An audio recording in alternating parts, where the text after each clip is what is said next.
Pemirsa, isu pembakaran hutan di Papua oleh perusahaan pengelola perkebunan kelapa sawit asal Korea Selatan, Corinda, hari ini menjadi pusat perhatian publik di jagat maya. Isu ini bahkan menjadi trending topik di laman Twitter yang mendapat respons dari ratusan ribu netizen di seluruh dunia.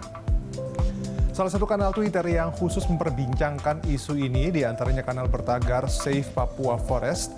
Di kanal ini, netizen merespons laporan perihal pembakaran hutan untuk pembukaan lahan bagi perkebunan kelapa sawit di Papua.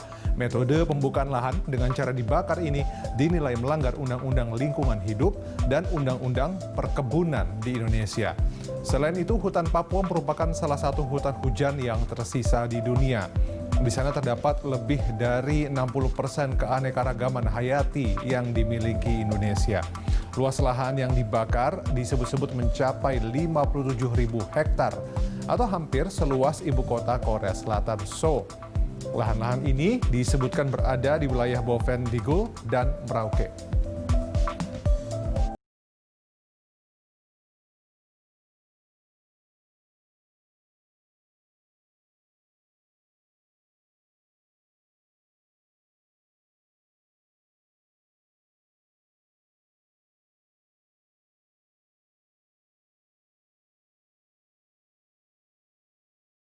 Kebakaran hutan di Papua yang kini trending di laman Twitter ini diketahui muncul ke publik setelah dipublikasikan oleh BBC Indonesia. Isu ini berdasarkan riset yang dilakukan Forensic Architecture yang berbasis di Goldsmith University Inggris bersama Greenpeace.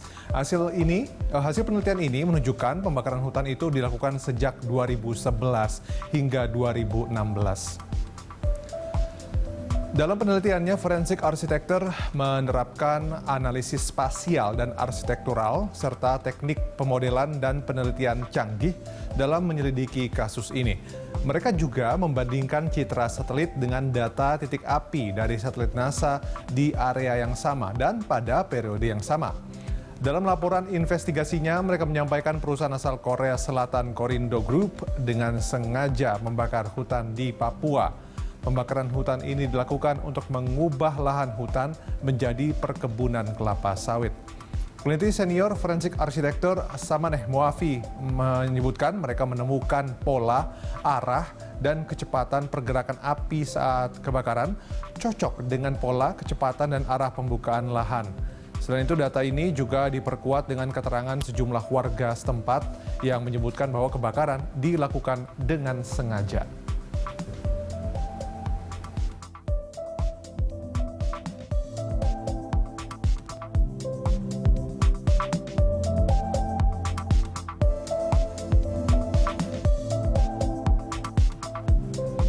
Nah, sementara itu pemirsa, seperti dilaporkan BBC, pihak Corindo bersikukuh bahwa pembukaan lahan di Papua tidak dilakukan dengan cara pembakaran lahan. Mereka mengklaim hanya menggunakan alat berat saat membuka area hutan untuk dijadikan area perkebunan kelapa sawit.